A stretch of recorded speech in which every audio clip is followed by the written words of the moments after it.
অনন্য মননের অধিকারী চিরযুবা রবীন্দ্রনাথের বয়স কখনো 17, কখনো 70।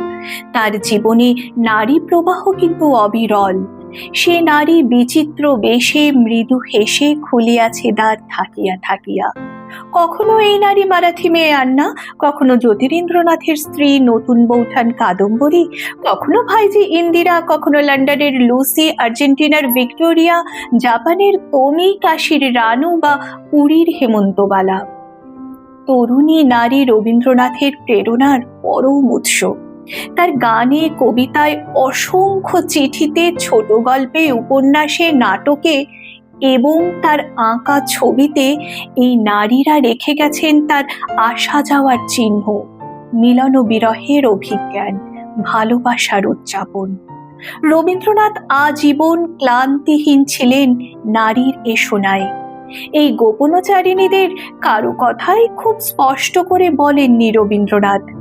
নারীর সঙ্গে তার বিচিত্র সম্পর্কের দোতনাকে ক্রমাগত রেখে গেছেন রোমান্টিক ক্ষীণ আলোকে।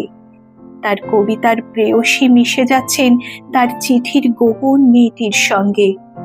তার প্রত্যহ গোপনচারিণী রূপান্তরিত হচ্ছেন তার গানের প্রিয়ায়। তাই তো তিনি বলেছেন, একদিন বসন্তে নারী এলো সঙ্গীহারা আমার বনে, প্রিয়ার মধুর রূপে। এলো সুর দিতে আমার গানে, নাচ দিতে আমার ছন্দে, সুধা দিতে আমার স্বপ্নে। ভালোবেসেছি তাকে, সেই ভালোবাসার একটি ধারা ঘিরেছে তাকে স্নিগ্ধ বেষ্টনে, গ্রামে চির অপরিচিত অগভীর নদীটুকুর মতো। ভালোবাসি, ভালোবাসি, এই সুরে কাছে দূরে জলে স্থলে বাজায় বাঁশি। আকাশে কার বুকের মাঝে ব্যথা বাজে, দিগন্তে কার কালো আঁখি, আঁখির জলে যায় গো ভাসি। ভালোবাসি, ভালোবাসি। কালো মেয়ের প্রেমে পড়েছিলেন রবীন্দ্রনাথ সেই কিশোর বেলায়। সদ্য কৈশোর গোঁফের রেখা যখন দেখা দিচ্ছে, তখনই শ্যামলা মেয়ের মোহিনী রূপ দেখেছিলেন 2 বছরের বড় নতুন বৌঠান কাদম্বরীর মধ্যে। আজীবন যে নারীকে ভালোবাসলেন, যার স্মৃতির দহন বয়ে বেড়ালেন শেষ জীবন পর্যন্ত, যার কচি শ্যামল হাতে সরু সোনার চুড়ির কথা মনে রাখলেন চিরকাল, সেই কালো মেয়ে কাদম্বরী। ভরসা ঠাকুর বাড়িতে চোখে পড়ার মতো শ্যামলা রং তার। রবীন্দ্রনাথ কোনোদিন ভুলতে পারেননি কাদম্বরীর কোমল শ্যামল গ্রীবার আকর্ষণ। তাই তো বলেছিলেন, পিছন হইতে দেখিনু কোমল গ্রীবা, লোভন হয়েছে রেশম চিকন চুলে।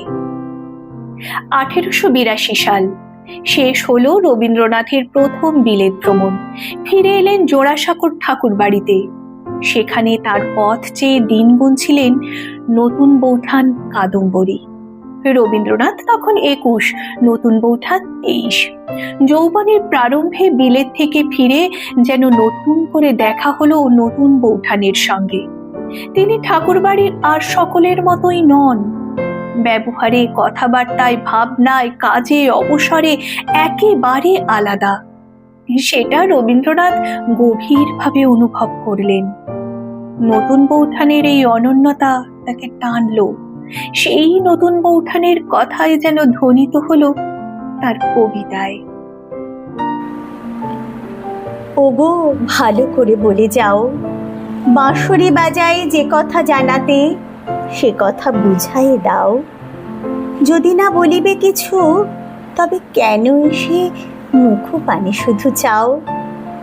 আজি অন্ধ তামসী নিশি, মেঘের আড়ালে গগনের তারা সবগুলি গেছে মিশি। শুধু বাদলের বাই করি হায় হায়, আকুলিছে দশদিশি। আমি কুন্তল দিব খুলি, অঞ্চল মাঝে ঢাকিব তোমায় নিশীথ নিবিড় চুলে। 2টি বাহু পাশে বাঁধি নত মুখ, বক্ষে লইব তুলে, সেথা নিভৃত নিলয় সুখে আপনার মনে বলে যেও কথা মিলন মুদির বুকে। আমি নয়ন মুদিয়া শুনিব কেবল, চাহিব না মুখে মুখে।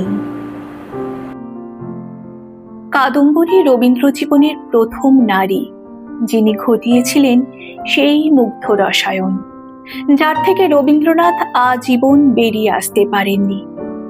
কাদম্বরীকে ছেড়ে থাকতে সত্যি কষ্ট পেতেন রবীন্দ্রনাথ। একবার জ্যোতিরিন্দ্রনাথের সঙ্গে বেড়াতে গেলেন কাদম্বরী, রবিকে সঙ্গে নিলেন না।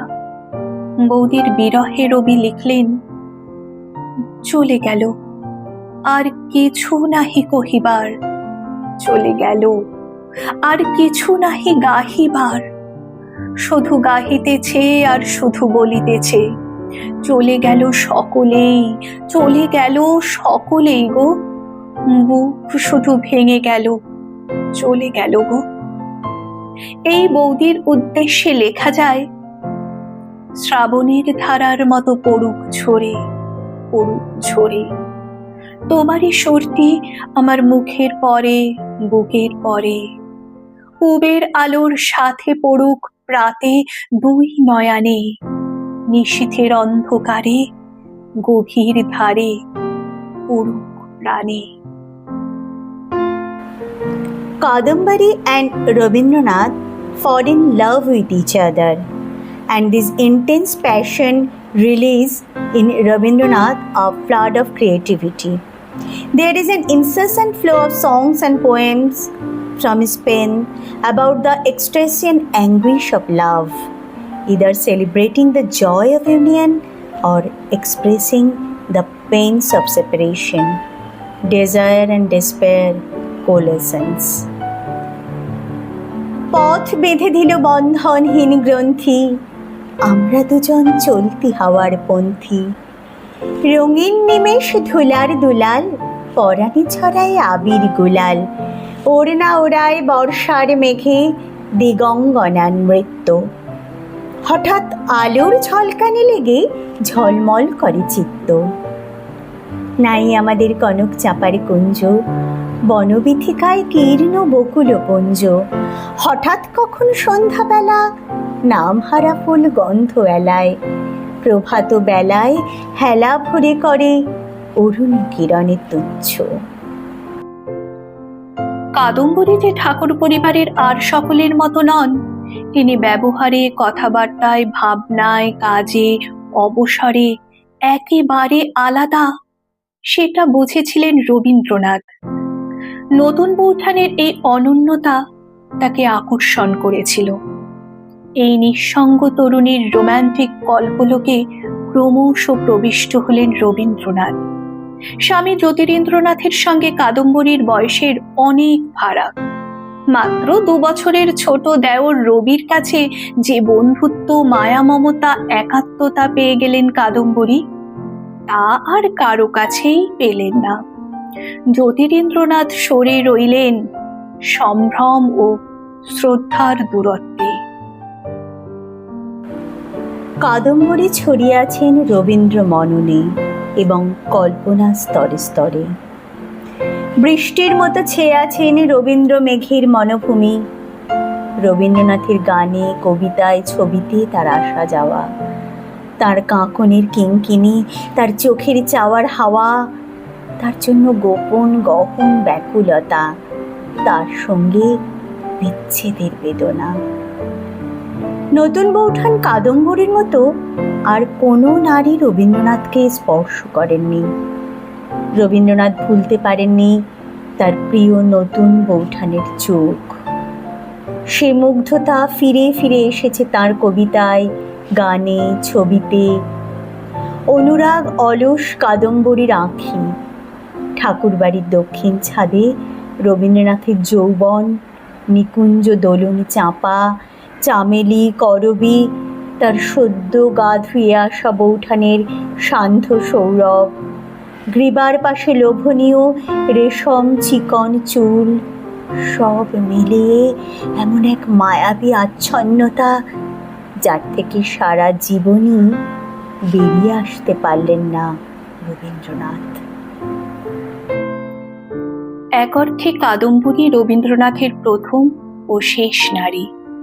রবীন্দ্র জীবনে নারী প্রবাহ সদা প্রবাহমান, কিন্তু কাদম্বরী যেন এক আলাদা দ্বীপ।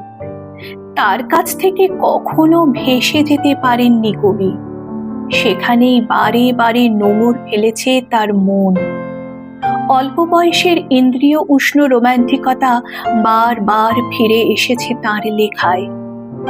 উজ্জ্বল শ্যামল বর্ণ, গলায় পলার হারখানি চেয়েছিল অবাক মানি তার পানে, বড় বড় কাজল নয়ানে অসংকোচে ছিল চেয়ে নবকৈশোরের মেয়ে। ছিল তারই কাছাকাছি বয়স। স্পষ্ট মনে পড়ে ছবি, ঘরের দক্ষিণে খোলা দ্বার, ফিকে আকাশের নীলে মেলেছে চিকন ঘন পাতা। একখানি সাদা শাড়ি কাঁচা কচি গায়ে, কালো পাড় দেহ ঘিরে ঘুরিয়া পড়েছে তার পায়ে। শেষ বয়সের অসুস্থ রবীন্দ্রনাথ তাকেই স্মরণ করেন। তার জন্যেই সারা জীবনের মন কেমন। তাকেই ডাক দেন প্ল্যান চেটে।